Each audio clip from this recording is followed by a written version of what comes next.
a separar mi plática en 5 puntos principalmente. Vamos a empezar, obviamente, con la definición de lo que es un fondo de inversión. Sé que muchos de ustedes ya conocen lo que es, pero para que estemos hablando del mismo idioma, pues empecemos con los conceptos básicos y generales de lo que es un fondo de inversión. Posteriormente, vamos a tocar las características de una clase de fondos de inversión, que son los fondos de inversión inmobiliaria. Luego vamos a ver cómo se ha desarrollado esa figura en otros países, en países obviamente con un mercado de capitales mucho más desarrollado, pero vamos a hacer énfasis en Costa Rica, siendo Costa Rica un país muy similar al de Guatemala, pues creo que vale la pena comparar cómo en ese país y qué ha hecho ese país para desarrollar las industrias de fondos de inversión inmobiliarios.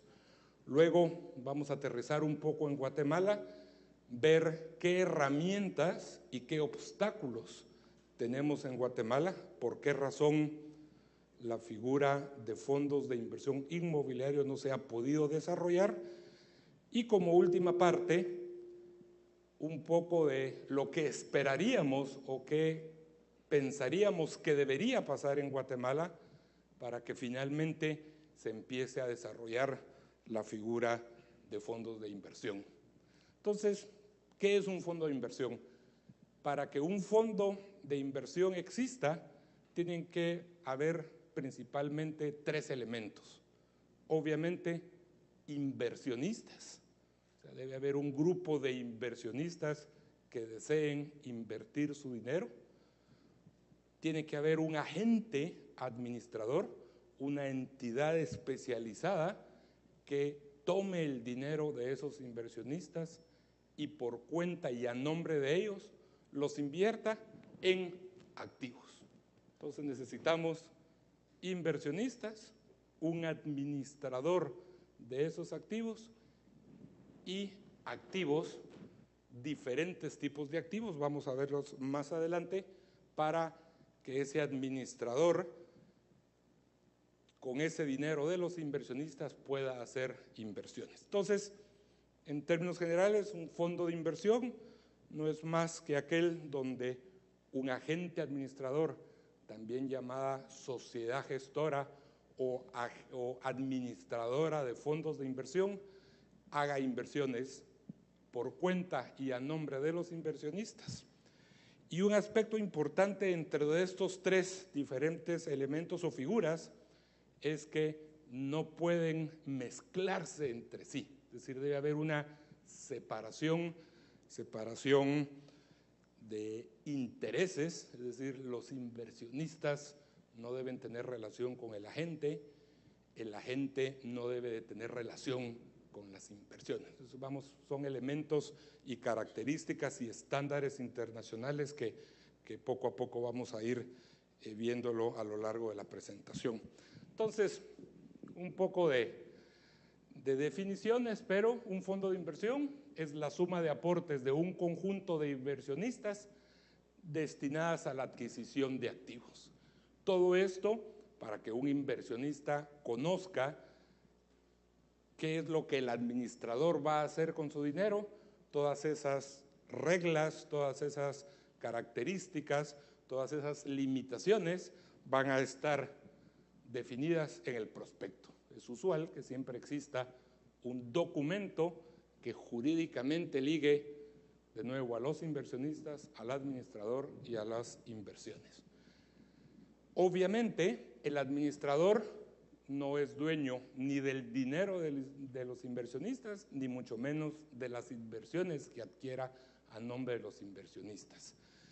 Son actividades segregadas, los verdaderamente dueños son los inversionistas, y los inversionistas lo único que han hecho es delegar la potestad de decidir en qué invertir a un tercero, en este caso la sociedad gestora, la administradora de fondos de inversión o el agente administrador.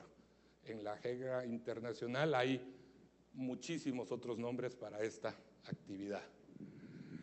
Obviamente no son bonos, son instrumentos de renta variable, porque el administrador no es el que decide qué rendimiento le va a dar a los inversionistas.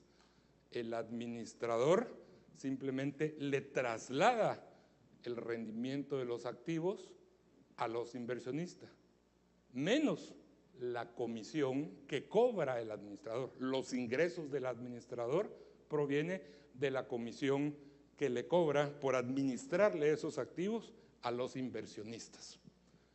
Y obviamente hay una cantidad enorme de diferentes tipos de fondos de inversión en el mundo. Pensaría que ahorita habrán en todo el mundo alrededor de 200,000 fondos de inversión. ¿Por qué la figura de fondos de inversión es beneficiosa y es muy apetecible por los inversionistas? Primero, es una excelente forma de democratizar el capital. El inversionista, en lugar de hacerlo en forma individual, en lugar de lograr una diversificación de sus inversiones, haciéndolo él personalmente, es mucho más eficiente delegar esa función a un tercero y se logran muchísimas economías de escala juntando el dinero de muchos inversionistas y administrando un portafolio grande, en contraposición a que un inversionista individual, aunque sea con un monto considerable de dinero, lo quisiera llegar a hacer él en forma personal. Lo puede hacer, obviamente, pero va a ser mucho más eficiente si lo hace en forma colectiva. Y obviamente el concepto de cualquier inversión es la diversificación del riesgo. Es decir, al tener el administrador un portafolio suficientemente grande, se le va a permitir diversificar en diferentes inversiones e incluso en diferentes tipos de inversiones. La diversificación es reducir el riesgo. La diversificación, la reducción del riesgo es como un seguro. Eso no quiere decir que si tenemos un seguro vamos a andar a 200 kilómetros por hora en el carro por la Avenida de la Reforma. Lo mejor de un seguro es tenerlo, pero nunca tener que usarlo. Exactamente igual es en el tema de las inversiones. Todas las inversiones deben de considerarlas el administrador como excelentes, no porque tiene la posibilidad de invertir en muchos lados, va a ser irresponsablemente, no importa dónde invierta, no. Hay que buscar las mejores inversiones, esa es la función del administrador, pero tampoco es infalible. Si se llega a cometer un error, qué bueno que tengo un portafolio diversificado. Hay varias formas de clasificar en términos generales a los fondos de inversión. Obviamente, por los activos, hay fondos financieros que invierten en bonos, en acciones, en títulos de renta fija, en títulos de renta variable. Todo eso, el prospecto va a indicar cuál es el objetivo del fondo. En el caso de los fondos financieros, pues una cartera de diferentes valores es lo usual que conformen este tipo de fondos, pero hay también fondos denominados no financieros, donde invierten en inmuebles, donde invierten en proyectos de inmuebles, incluso la terminología de titularizaciones es un poco, todavía hay mucha discusión si un fondo de titularización es un fondo no financiero o es un fondo financiero. Pues en este caso preferimos ponerla como un fondo no financiero. Recordarán, las titularizaciones son flujos que generan activos donde la inversión no representa al activo, sino que a los flujos. Rápidamente, pues no es este el objeto de esta charla, pero en vez de invertir en una vaca, vamos a comprar la leche que genera la vaca. Eso es muy burda y muy rápida una explicación de lo que podría ser una inversión en una titularización. Y obviamente una figura que se ha desarrollado mucho por el tema de diversificación son megafondos o fondos de fondos. O sea, un fondo que invierte en otros fondos. Existen los fondos abiertos y los fondos cerrados.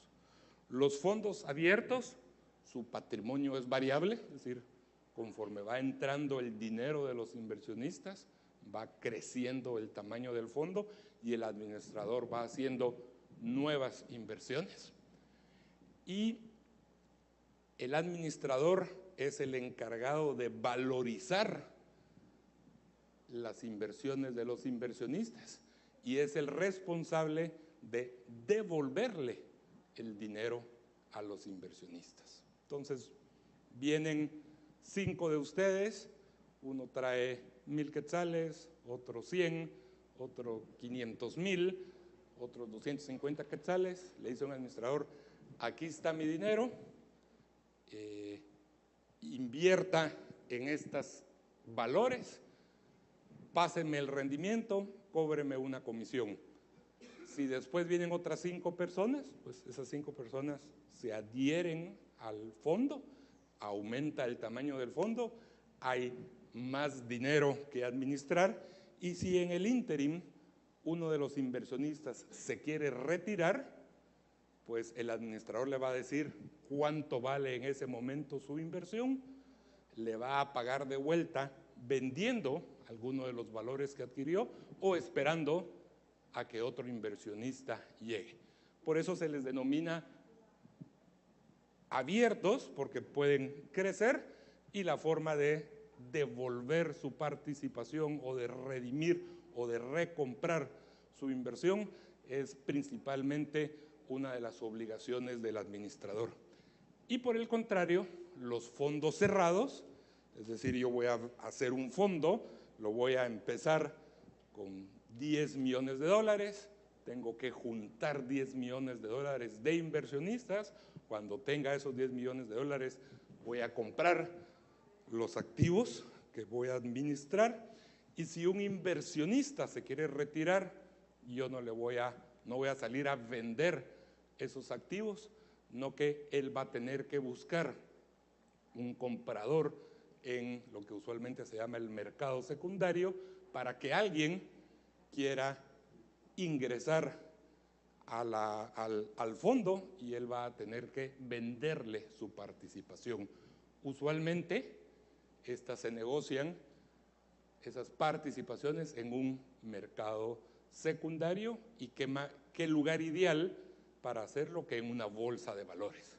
Y ahí es donde empieza a haber el vínculo entre los fondos cerrados y las bolsas de valores, porque la valorización de las participaciones las va a dar el mercado y el lugar ideal para valorizar adecuadamente esas participaciones será en una bolsa. Pero de nuevo el administrador no es el que le redime, le recompra o le devuelve la inversión al inversionista, no que el inversionista tiene que salir a vender. Entonces es usual que en la nomenclatura nosotros encontremos que los fondos cerrados están inscritos y registrados en bolsa porque se negocian las participaciones y se toma el valor que posiblemente por temas de divulgación le dé el administrador al mercado del valor de las participaciones como referencia. Entonces ya el inversionista será el mercado el que muchas veces se cotizan esas participaciones por arriba de ese valor con prima o por debajo de ese valor dependiendo de las condiciones económicas. Y obviamente otra forma de categorizar los fondos es a través de cuál es el objetivo de la inversión. Los fondos, los money market, los fondos de mercado de dinero, fondos muy líquidos con inversiones a corto plazo, donde la visión del inversionista es a la vista y entonces el administrador no debe hacer inversiones a largo plazo porque sabe que el deseo de los inversionistas va a ser retirar su dinero en el corto plazo. Y si él está invirtiendo a largo plazo, no hay una concordancia entre el objetivo de los inversionistas y lo que el administrador está haciendo con el dinero de los inversionistas. Obviamente, aquellos que tienen una visión a más largo plazo, pues habrán fondos que principalmente invertirán en instrumentos de duración mayor y que generen algún tipo de renta periódica. No necesariamente se está comprando un valor para que crezca patrimonialmente a lo largo del tiempo, sino que para que genere una rentabilidad. Hay fondos de crecimientos, que principalmente los fondos accionarios, esa es una de las características, se compra una acción, no tanto por el dividendo que pudiese llegar a pagar, sino que porque va a valer más en un futuro y esa apreciación a través del tiempo va a hacer que obtenga el inversionista una adecuada rentabilidad. Entonces, más o menos, en resumen, este es un diagrama interesante donde están los fondos abiertos, cerrados. Obviamente, los fondos abiertos, como ya hemos dicho, son principalmente aquellos de deuda de acciones. Pueden haber fondos cerrados en algunos países, en muchos países existen fondos financieros cerrados, un monto de dinero fijo, se invierte en bonos, en acciones, y el administrador no se preocupa más que como referencia de la valorización, y es el mercado secundario el que decide cuánto vale esa participación. Y obviamente dentro de los fondos cerrados es característico no solo los fondos inmobiliarios, sino que los fondos de desarrollo inmobiliarios, que vamos a verlos rápidamente en un momento. Entonces, ¿qué sucede de nuevo con el dinero de los inversionistas? Bueno, en los fondos financieros se compran valores.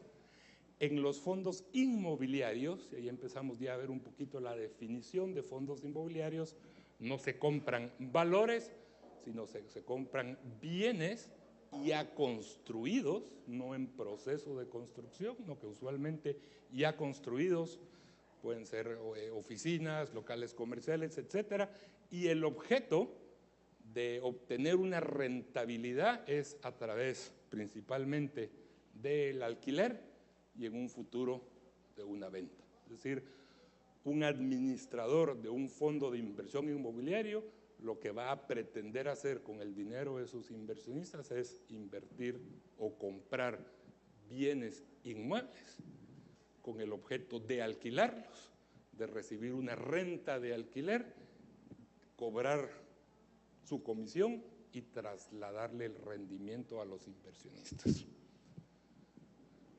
Los fondos de desarrollo inmobiliario son diferentes porque no invierten en inmuebles ya terminados, sino que en proyectos. Es más rentable, más riesgoso, porque no necesariamente todos los proyectos inmobiliarios culminan o se logran alquilar en su totalidad o son proyectos exitosos, pero hay fondos que se han especializado en comprar proyectos, desarrollarlos, y es usual que después de desarrollado y de culminado el proyecto inmobiliario, el comprador natural de ese proyecto es un fondo inmobiliario. Los fondos de titularización, y ya habíamos platicado también de los fondos de fondos o megafondos. ¿Cuál es una definición académica entonces de lo que podría ser un fondo de inversión inmobiliario? Son patrimonios independientes que administran sociedades administradoras de fondo de inversión, importantísimo, por cuenta y riesgo de los participantes, cuyo objeto primordial es la inversión en bienes inmuebles, con el objetivo de arrendarlos y esporádicamente de venderlos y obtener una ganancia entre el precio original de compra y el precio de venta posterior del bien inmueble. Obviamente son fondos cerrados. Tienen que ser fondos cerrados porque Si alguien se quiere retirar del fondo, imagínense la complicación para el administrador tener que salir a vender un apartamento o un pedazo de apartamento para devolverle al inversionista su participación. El administrador no tiene esa obligación de recomprar esa inversión, sino que le dice vaya al mercado y en el mercado venda su participación si encuentra, que usualmente en los mercados líquidos siempre encuentran compradores. Obviamente es cuestión de precio. Y obviamente, la normativa de muchos países implica que únicamente se deben dedicar principalmente a comprar bienes inmuebles. En otros países pueden haber una mezcla y un mismo fondo puede tener una parte inmobiliaria, una parte financiera. En otros países deben de estar separados y no pueden haber diferentes clases o categorías de activos y debe estar muy bien definido en la legislación local y obviamente en los prospectos de inversión. La figura existe en muchos países, no es nada nuevo, los famosos Real Estate Investment Trust en Estados Unidos, las famosas fibras de México, montos altísimos de activos bajo administración, y en Costa Rica tenemos los famosos FIS, los fondos de inversión inmobiliaria. Costa Rica tiene, como vamos a ver más adelante, una industria muy desarrollada de fondos de inversión inmobiliaria y vamos a tratar de entender por qué. En esencia, de nuevo, tienen que haber inversionistas, tienen que haber una sociedad administradora y tiene que haber activos, en este caso activos inmobiliarios. Un inversionista le da el dinero, invierte su dinero en el fondo, la sociedad administradora agarra ese dinero y compra inmuebles. Esos inmuebles se los alquila a las personas que deseen alquilar, pagan una cuota de alquiler y ese alquiler ingresa al fondo.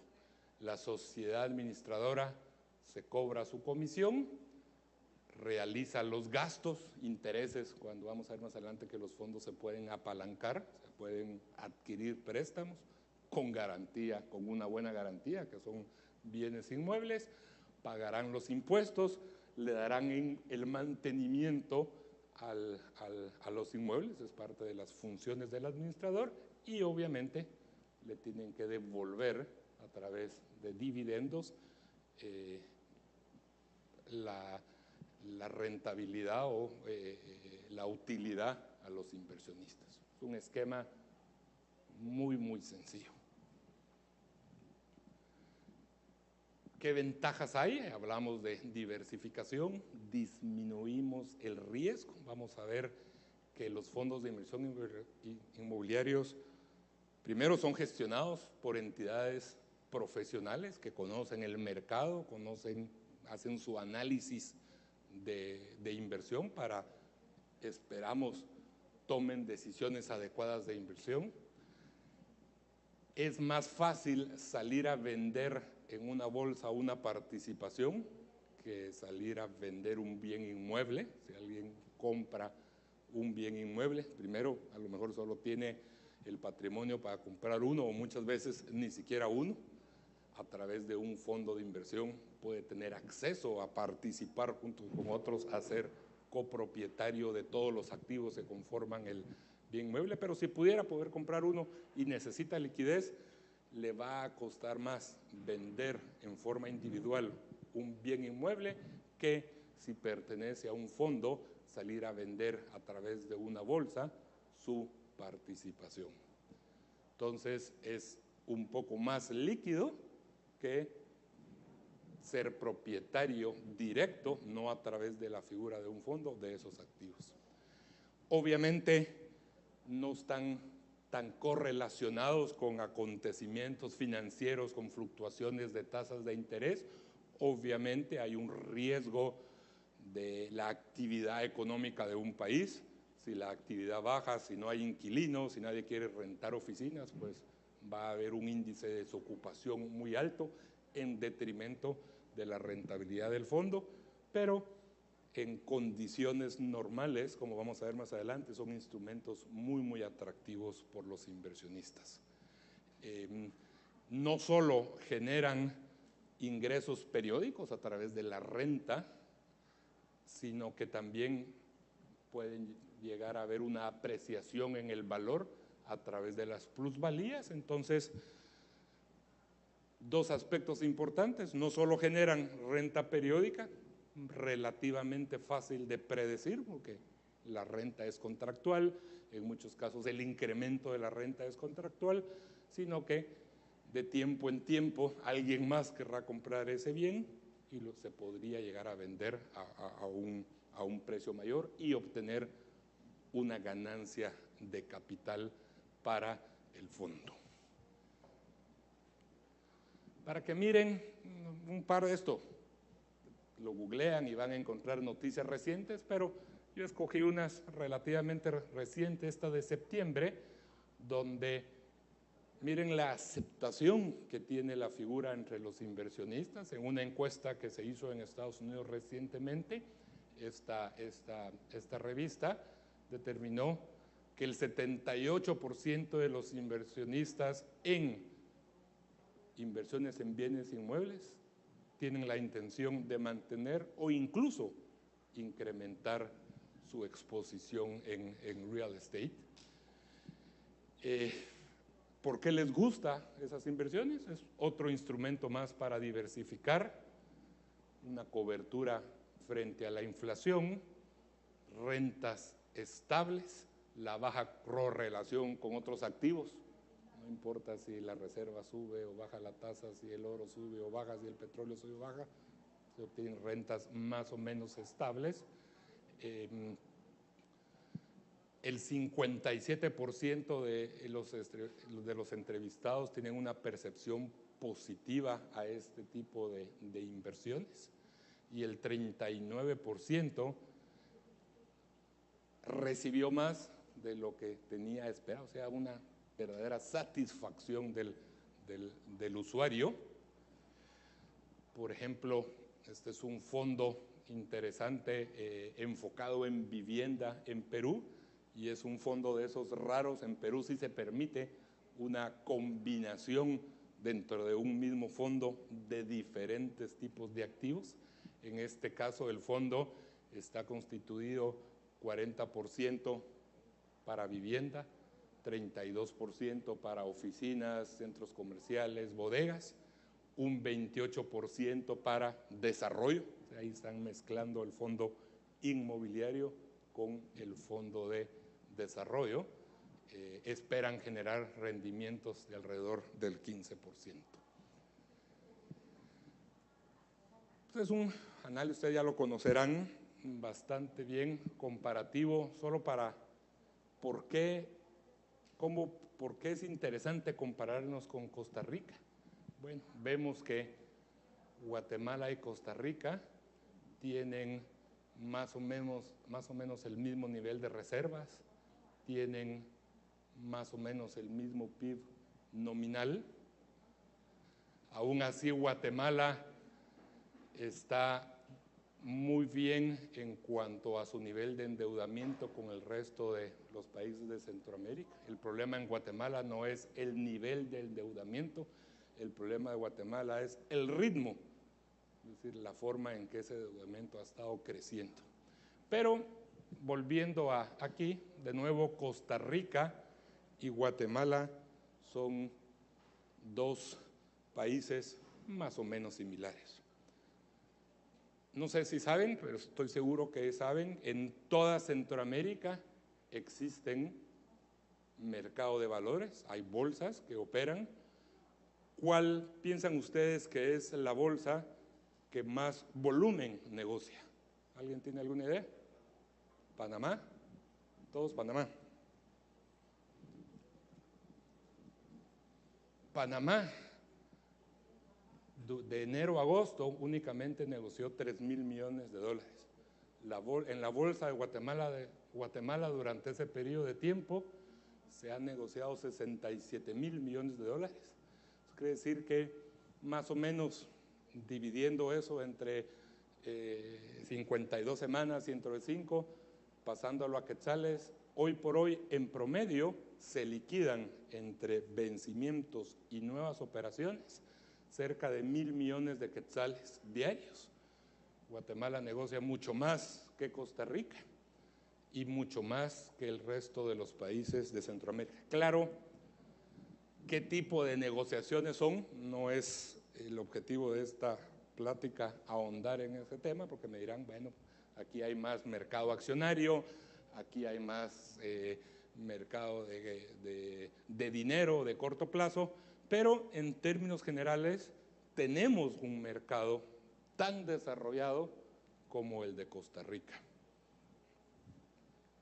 Y entonces vámonos un poquito a analizar Costa Rica. Dicho sea de paso, muchas de estas filminas que hemos visto y vamos a ver fueron proporcionadas por la Cámara Costarricense de Fondos de Inversión y por un par de sociedades administradoras de fondos de inversión de Costa Rica. Hago esto por el tema de disclosure y los famosos copy-paste, ¿verdad? Miren, esto es interesante. En Costa Rica, con una economía muy parecida a Guatemala, hay 1,385 millones de dólares de activos administrados por sociedades administradoras de fondos de inversión inmobiliaria, las famosas SAFIs de Costa Rica. Es decir, más de 1,000 millones de dólares de dinero de inversionistas administrados por estas SAFIs que han comprado bienes inmuebles. Cifras para una economía como la nuestra, incluso pensaría que si en Guatemala existieran los medios adecuados, deberíamos de tener mucho más que ese monto invertido de personas individuales, de pequeños inversionistas invertidos en fondos inmobiliarios. Una cifra muy interesante que obviamente ha subido a pesar de las crisis mundiales. Los inversionistas ticos, al igual que en otros países, han sentido les ha gustado y hay un apetito por este tipo de inversiones. Y esto es aún más interesante. A través del tiempo, en el 2002, únicamente 8% del total del pastel invertía en fondos inmobiliarios, un buen porcentaje invertía en fondos financieros de largo plazo. Y a través de los años ha ido cambiando la estructura. Los inversionistas de largo plazo prefieren la figura de un fondo de inversión inmobiliario que de un fondo financiero. Obviamente el inversionista de corto plazo, pues no le queda otra, si su horizonte de inversión es corto plazo, en invertir en fondos de mercado de dinero, fondos de corto plazo. Pero para aquellos de largo plazo debe de haber un atractivo importante en los fondos de inversión inmobiliario para que prefiera el mercado los fondos inmobiliarios a los fondos financieros de largo plazo. Es muy representativo esta gráfica de la composición del inversionista tico. Hay 6 administradores de fondos de inversión en Costa Rica. El más grande es el Banco Central de Costa Rica, una entidad del Estado que no solo el banco administra fondos financieros, sino que tiene sociedades administradoras de fondos de inversión, pero está relativamente bien distribuido entre estos 6 administradores y obviamente compiten por dar servicio, una adecuada rentabilidad, una adecuada diversificación y una forma de buscar bienes inmuebles que satisfagan la demanda de sus inversionistas. Esto es un poquito el desarrollo y aquí no está tan actualizada como la anterior, pero es importante cómo En algún momento los fondos de desarrollo empiezan a aparecer en Costa Rica y, como les decía, empiezan los fondos a desarrollar proyectos inmobiliarios y de alguna forma ya tienen un comprador cuando terminen el proyecto, que son los fondos inmobiliarios. En número de inversionistas, pues hay en total cerca de 7.600 inversionistas al 2014. Obviamente el inversionista de fondos de desarrollo inmobiliario es un poquito más sofisticado, pero hay una buena base de inversionistas y gracias a esta base de inversionistas pues se genera un mercado secundario activo donde siempre van a aparecer compradores y siempre van a haber vendedores.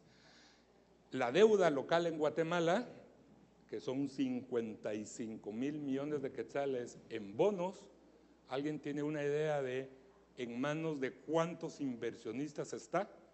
Es decir, ¿cuántos inversionistas son propietarios de bonos emitidos en quetzales por la República de Guatemala? Una cifra. 20. Un poquito más, 150.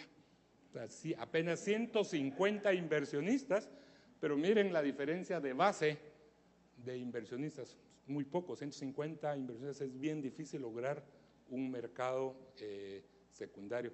Y de esos 150, el 90 y pico % está concentrado en 4 instituciones, en 3 bancos, los 3 bancos más grandes de Guatemala y el Seguro Social. Un riesgo altísimo para el banco, el tener concentrado tanto dinero en un tipo de emisor, que en este caso el gobierno de Guatemala.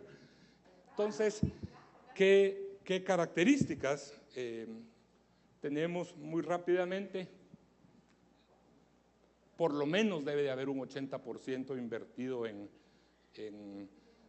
bienes inmuebles, si no, no se le puede llamar un fondo de inversión inmobiliario.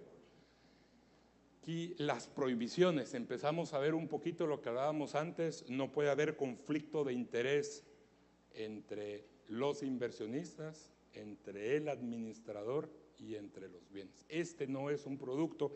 Yo daba hace pocas semanas una plática muy parecida a esta entre un grupo de desarrolladores de proyectos de vivienda y todos tenían así los ojos porque quien dice, eso es el instrumento ideal para yo desarrollador hacer un fondo y vender mi proyecto a través del fondo.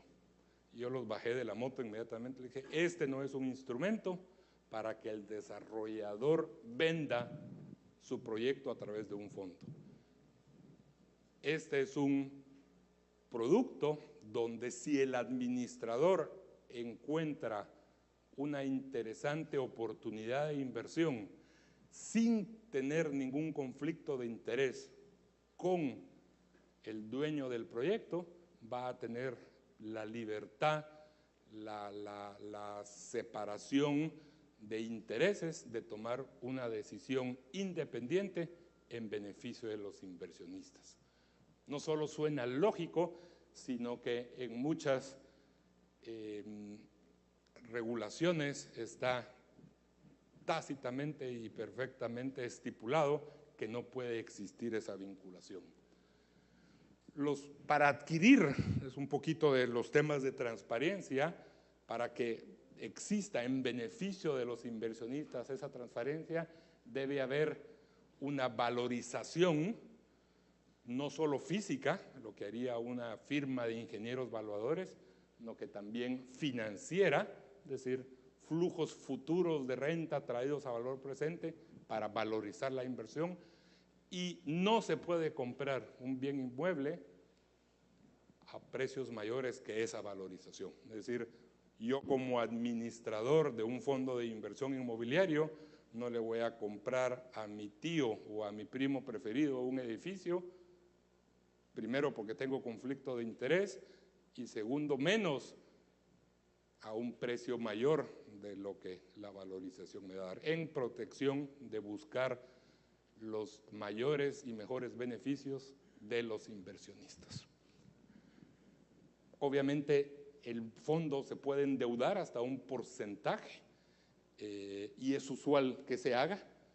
Si Si aparece una oportunidad de inversión y yo tengo una cartera de edificios, es muy sencillo conseguir un crédito con garantía hipotecaria de esos edificios para comprar otro edificio, y lo voy a pagar ya sea vendiendo un edificio que quiero deshacerme de él o aumentando, haciendo una nueva emisión de participaciones. Aunque el fondo es cerrado, puedo aumentar si todos los otros inversionistas están de acuerdo, y de esa forma no necesito tener el dinero de los inversionistas antes para comprar un bien, sino que me puedo endeudar, comprar el bien y después invitar a más inversionistas.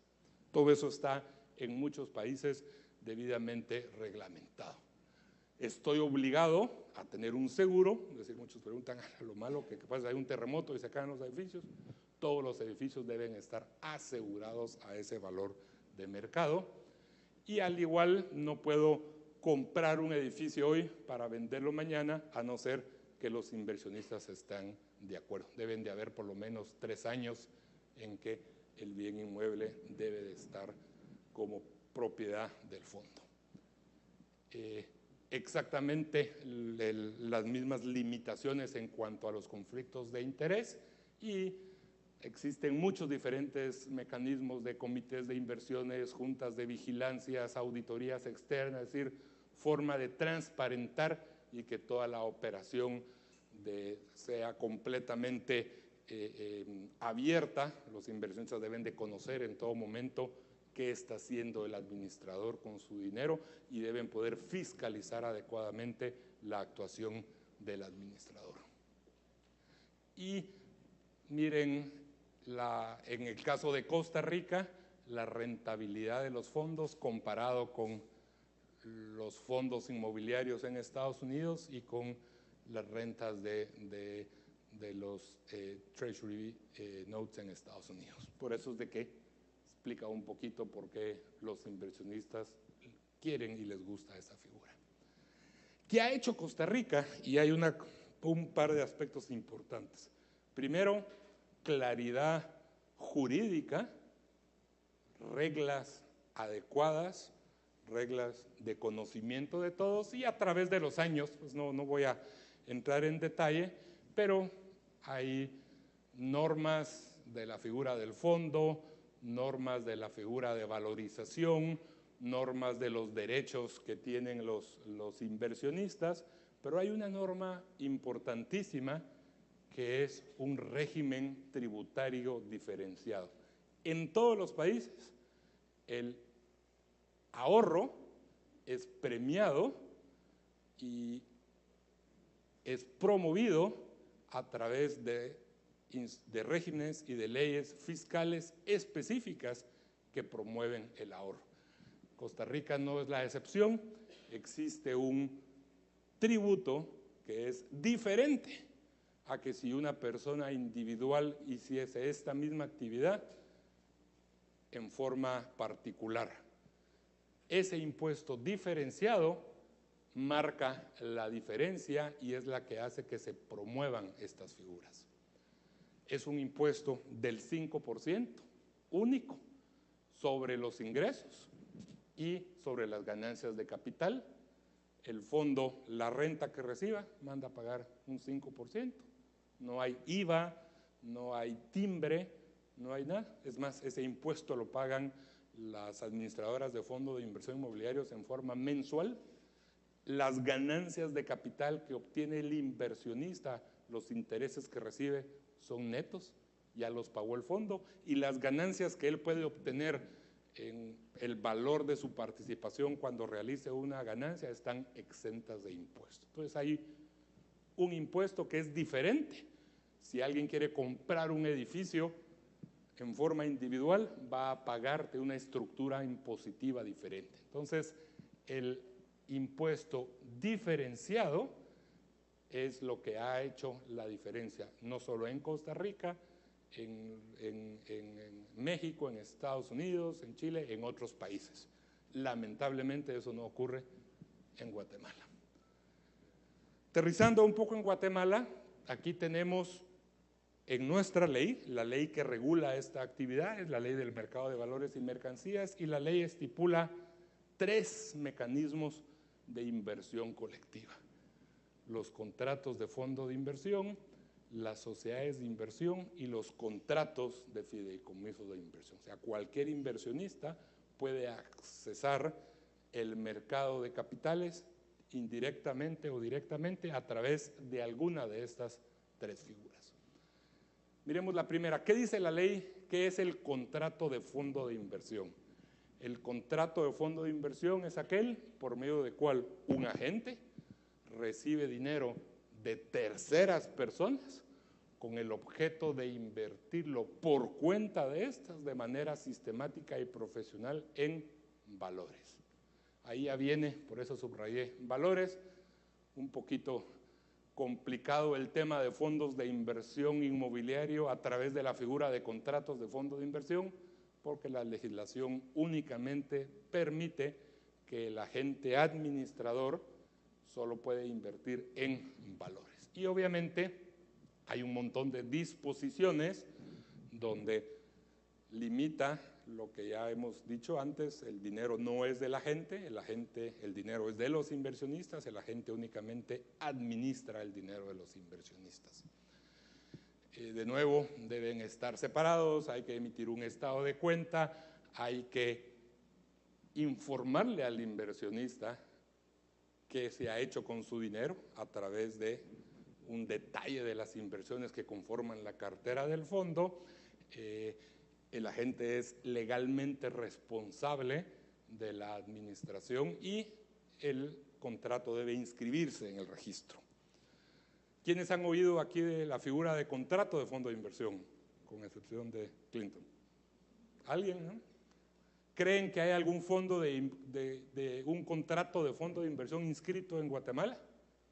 Hay 24 contratos de fondo de inversión inscritos en el registro del mercado. No todos operan, pero vemos principalmente los fondos administrados por el agente de bolsa BAC Valores, los fondos administrados por el agente de bolsa Asesores Bursátiles de Occidente, los fondos administrados por el agente de bolsa La FICE Valores y los fondos administrados por el agente de bolsa Portafolio de Inversiones. ¿Cuánto es el volumen de dinero que están administrando esos agentes? O sea, ¿cuánto dinero de inversionista creen que se está administrando? A la fecha, o a agosto, había en total 176 millones de dólares de dineros de inversionistas administrados por estos 4 agentes administradores de contratos de fondo de inversión. Es decir, hay una base, hay inversionistas que están interesados en lugar de tener su dinero depositado en un banco, en dárselo a una entidad administradora para que esta entidad, a nombre de ellos, invierta su dinero. Pero de nuevo, para el tema de fondos de inversión inmobiliaria, estos agentes solo pueden invertir en valores. Entonces aparece la otra figura, las sociedades de inversión. Y la que es la sociedad de inversión es el segundo mecanismo de inversión colectiva que contempla la ley. Dice la ley que las sociedades de inversión tienen por objeto la adquisición de valores, pero también tienen la potestad de la gestión o inversión de recursos en bienes. Entonces, como que ahí la legislación le abre, no a través de la figura de contratos de fondo de inversión, pero a través de la figura de sociedades de inversión, la posibilidad de invertir no únicamente en valores, sino que también en bienes. Entonces, existe alguna figura en nuestra normativa actual para poder adaptar y de alguna forma, a través de una sociedad de inversión, poder comprar bienes. Sin embargo, todo esto se debe de hacer por medio de una oferta pública de sus acciones comunes. Entonces, ahí se complica un poco la cosa porque la ley obliga que el dinero de los inversionistas debe de ser captado por medio de acciones y deben de estar listadas en una bolsa de valores, porque son ofertas públicas debidamente inscritas. Interesante que el capital es variable. Aquí no tenemos sociedades de capital variable, pero la ley permite que en este caso las sociedades de inversión sean de capital variable, y su escritura constitutiva podrá, no es una obligación, disponer que la administración de la sociedad se encomiende a una entidad especializada denominada sociedad gestora, cuyo objeto es la administración de esos recursos. Pero en esencia es una sociedad anónima como cualquier otra, simplemente tiene la facultad de poder delegar la administración a una sociedad gestora y ser de capital variable. En Guatemala existe una sociedad de inversión que se denomina Guatefondo. La sociedad se denomina Sociedad de Inversión Guatemalteca, Sociedad Anónima S.A. Es la única y la primera sociedad anónima en Guatemala de capital variable, y es la única y la primera sociedad anónima que tiene como administrador único y representante legal a otra sociedad. Esa otra sociedad es Admira, administradora de inversiones, sociedad anónima, sociedad gestora.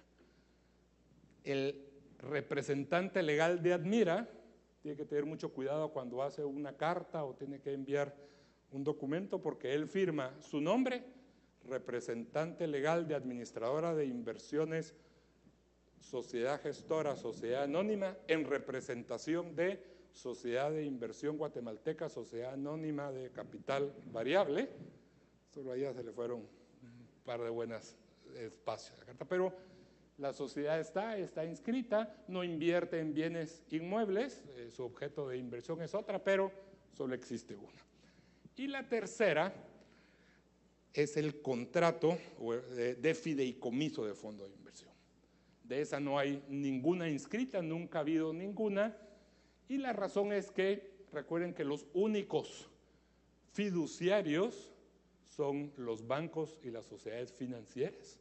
Sin embargo, la ley permite compartir la responsabilidad con los agentes. O sea, un banco, si le interesa administrar dinero de terceras personas, puede, a través de un contrato de fideicomiso de inversión, delegar la función fiduciaria con un agente para que él administre.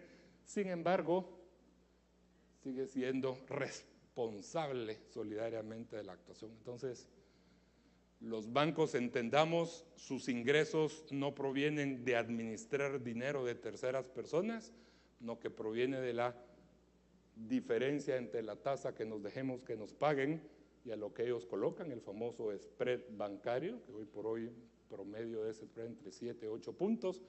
Entonces, ellos quieren tener cuentahabientes, no les interesa que existan inversionistas. Son ellos los que quieren invertir con el dinero que nosotros les depositemos. Entonces, obviamente no es una figura muy atractiva. Eso ha pasado en todos los países, es lógico y normal, y no es solo hasta que ese spread bancario se vaya reduciendo y que llegue a niveles equivalentes a lo que cobran las sociedades administradoras de dinero de terceras personas, y cuando eso es igual, al banco le va a interesar entonces administrar dinero, porque le va a lo mismo ganarse un spread que una comisión por administración. Es importante entender para comprender un poquito el nivel de falta de desarrollo de nuestro mercado de capitales. Vamos un poquito a la última parte de la presentación, que es ¿qué esperaríamos en un futuro? Las autoridades, sobre todo la gente del Banco de Guatemala, de la Junta Monetaria, de la Superintendencia de Bancos, estando conscientes de las limitaciones que representaba la ley, no solo en temas de fondos de inversión, ahorita vamos a ver únicamente fondos de inversión, pero ellos el 11 de marzo del 2014, analizaron un nuevo anteproyecto de ley del mercado de valores, un anteproyecto de ley que trabajaron comités técnicos de la Superintendencia de Bancos, del Banco de Guatemala, y que de alguna forma lo socializaron con el sector. ¿Y qué decidieron ellos a la hora de aprobar ese anteproyecto de ley? Pues la importancia para el desarrollo económico de un mercado de capitales desarrollado. Consideraron la necesidad de mejorar el marco regulatorio para proteger al inversionista, el promover las condiciones adecuadas para un desarrollo ordenado del mercado de capitales, profundizar el mercado secundario. Recuerden que en el caso de los fondos cerrados es importante que haya un mercado secundario profundo. Y resolvieron, dando una opinión favorable, trasladar, acuérdense que ellos no tienen iniciativa de ley, ¿no? Que se lo trasladan al organismo ejecutivo para que éste lo proponga al Congreso como una iniciativa de ley. Si toda esta teoría funcionaba, ¿por qué desde hace más de un año, desde el 11 de marzo del 2014, el anteproyecto de ley está durmiendo el sueño de los justos en algún escritorio del Ministerio de Economía? Son cosas difíciles de entender en nuestro país. Un proyecto de ley que pensaba lograr todos esos considerandos que vimos antes, las autoridades del Ejecutivo no le dieron mayor importancia. ¿Qué decía? No está todavía muerto el anteproyecto de ley, pero lleva más de un año y medio estar en una gaveta de algún escritorio de algún burócrata. ¿Qué pretendía o qué dice ese anteproyecto de ley? Primero, supervisar, y a lo que nosotros nos interesa hoy, supervisar a las sociedades administradoras de fondos de inversión, lograr una dependencia especializada en temas bursátiles. Lo ideal hubiese sido, como en otros países, una superintendencia de valores, y no dentro de la superintendencia de bancos tener una entidad especializada. En muchos países existen una superintendencia general de todo el sistema financiero, y hay una superintendencia de bancos, una superintendencia de seguros, una superintendencia de fondos. Pues por lo menos aparece la posibilidad de una dependencia especializada en materia bursátil. Luego crea, hoy por hoy ustedes vieron que en nuestra legislación no hay sociedades administradoras de fondos de inversión, sino que hay, a través de un contrato, los agentes, somos los agentes de bolsa, somos los que tenemos la facultad a través de ese contrato, o las sociedades gestoras de sociedades administradoras de fondos de inversión, las que tienen esa facultad. Pero en esta ley se crea entonces ya una figura especializada denominada sociedades administradoras de fondos de inversión, y obviamente su objeto será organizar y administrar fondos de inversión. Empiezan las prohibiciones, pues que es algo que le da certeza jurídica al inversionista, pero las sociedades, ¿qué no pueden hacer cuando estén funcionando? No pueden delegar la administración a otros, porque su trabajo es exactamente administrar. No pueden mezclar los activos de un fondo con el otro fondo, es decir, son entidades autónomas, o van a ser entidades autónomas independientes. No pueden adquirir activos de un fondo con dinero de otro fondo, no, que cada inversionista es partícipe o accionista de un fondo individual, y él depositó su dinero para ese fondo, no para que el administrador lo agarre y se lo dé a otro fondo. Y obviamente para poder endeudarse debe estar contemplado en las reglas del juego, que tienen la facultad para hacerlo. No pueden dar en garantía, un fondo no puede decir yo voy a hipotecar este bien a favor de otra persona o de otro fondo.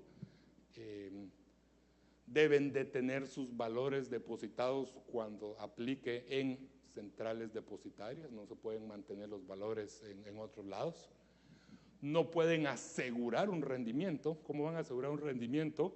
El banco se puede asegurar el rendimiento porque está pagando con su patrimonio. Digo, mi patrimonio va a responder por el rendimiento, pero cuando estamos actuando como administradores de terceras personas, el rendimiento es el que generan las inversiones. No se puede garantizar. No pueden trasladar instrumentos financieros propios, es decir, si yo tengo un edificio, fíjense que esto es homólogo a valores y a inmuebles, pero yo si soy dueño de un edificio, como administrador no le puedo vender mi edificio al fondo, está prohibidísimo. Si soy dueño de un título valor, tampoco como administrador se lo puedo vender al fondo, debo tener esa independencia que he estado mencionando. No puedo conceder préstamo al fondo, ni siquiera aunque yo quisiera prestarle dinero al fondo como administrador, no lo puedo hacer, ni mucho menos tomar prestado dinero del fondo. No puedo invertir mis propios recursos en el fondo, de hecho la ley es muy clara en esa independencia. Sin embargo, aquí como tenemos grupos de financieros, una sociedad administradora que sea parte de un grupo financiero podrá invertir en instrumentos del grupo financiero de acuerdo a limitaciones que va a establecer en un reglamento la Junta Monetaria. Es decir, pongamos un ejemplo, el grupo financiero BAC, que puede crear su sociedad administradora de fondos de inversión BAC. La sociedad administradora, si tiene un fondo financiero, no va a poder tener más que hasta cierto porcentajes en pagarés Credomatic, porque Credomatic es parte del grupo financiero. Todas esas limitaciones van a estar contempladas. Ni siquiera yo como administrador puedo con mi dinero invertir en el propio fondo. Fue un artículo muy discutido, un poco en contra de lo que los norteamericanos llaman put your money where your mouth is, o put your mouth where your money is, o como en algunos casos decían, ¿quién no va a querer comer o quién va a querer comer en un restaurante donde el propio chef no prueba su comida?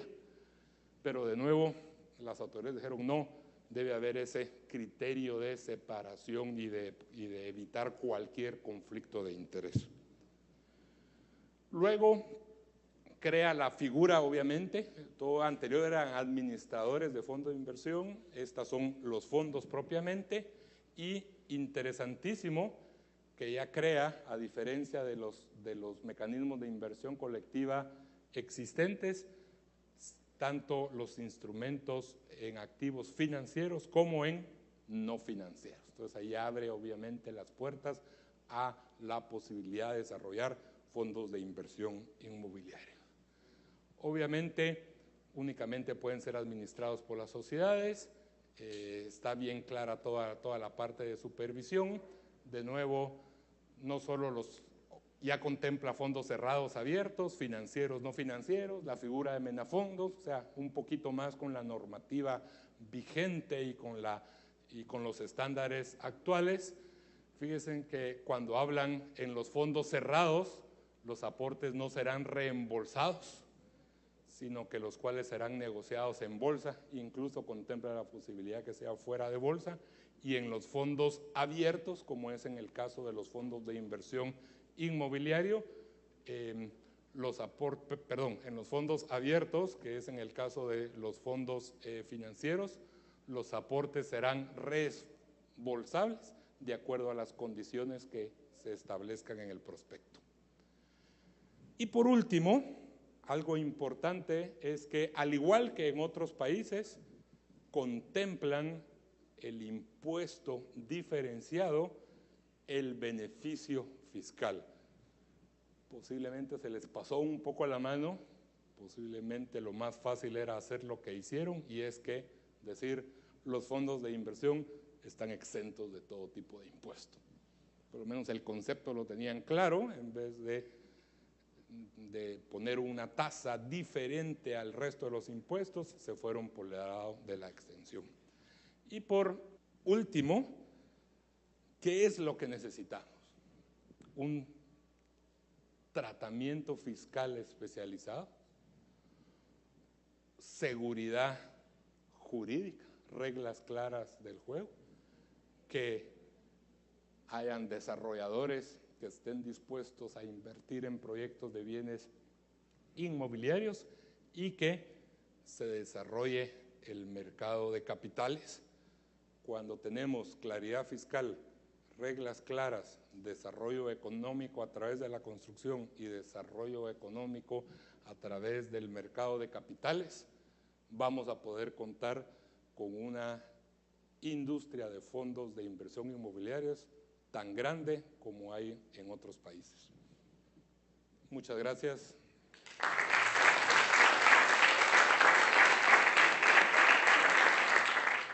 Usted habló sobre diversificación y cubrimiento contra inflación. ¿A qué se refiere esto de cubrimiento contra inflación? Ok, si hay, digamos, aumentos en cuanto a los fondos inmobiliarios, las rentas son relativamente estables y automáticamente van aumentando. Y muchas veces están indexadas, en algunos casos, contra la inflación. Pero hoy por hoy, donde en muchos países lo que tenemos es inflaciones negativas o muy baja inflación, las rentas de los bienes inmuebles no tienden a caer.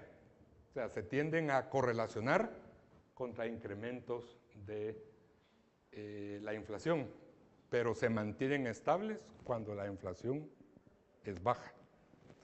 En cuanto a la diversificación, claro, en un fondo de inversión inmobiliario se está diversificando en bienes inmuebles, pero se puede diversificar en diferentes clases de bienes inmuebles, bodegas, oficinas, apartamentos o por región.